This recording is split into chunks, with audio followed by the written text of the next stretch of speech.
अमीर अहले सुन्नत जो है ना, इतना माहिर नफ्सियात भी हैं, इतनी ज़बरदस्त साइकी जानते हैं। आपने बड़ी कमाल की, मैं कहता हूँ ये बात सोची ही नहीं थी कभी, अमीर अहले सुन्नत के मदनी मुज़ाकरे से सीखने को मिली। और जिसको बताई ना, वो कहता है यार कमाल का पॉइंट लेकर आए हो। मिसाल के तौर पे हमारे सबके घर में कुर्बानी, जिनके घरों में होती है कुर्बानी, हम क्या करते हैं, कुर्बानी का गोश्त लेने हमारे मुलाजिम घर पे आते हैं, रिश्तेदार आते हैं, हम बांटते हैं, अच्छी बात है। लेकिन उनको चल के आना पड़ा, बेचारे थैली लेके सुबह सुबह आते हैं कि चलो आज साहब के घर से गोश्त मिलेगा। अमीर अहले सुन्नत ने बियॉन्ड, मतलब कमाल की बात की कि आप इतने सारों को गोश्त बांटते ना, किसी इनमें से 2-4 लोगों को जितने पैसे आपको सेलेक्ट करें उनको बकरा दिला दें। अच्छा, बकरा भी ना दिलाएं, उनको पैसे दें कि खुद बकरा खरीदने जाएं।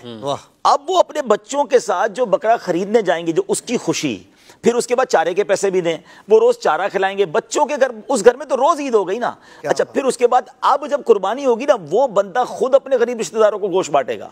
अब लेवल सोचें, जो हमारे घर पे थैली लेकर आता था, अब वो अपने रिश्तेदारों में बांट रहा है। शफीक भाई, ये प्रैक्टिस जिन्होंने किया ना, मैं आपको सही बताता हूँ, मुलाजमीन ने उनकी आंखों में आंसू थे, कहते आई साहब हमने तो जिंदगी में कभी सोचा ही नहीं था हमारे घर कुर्बानी होगी, बच्चे तो सोते ही नहीं थे रात को। अच्छा, ये दुआएं ना दें, क्या ये दिल की खुशी आपके लिए कितनी बड़ी बरकत होगी। उन लोगों ने कहा हमने कभी सोचा नहीं था कि हम अपने किसी गरीब रिश्तेदार को गोश्त देंगे।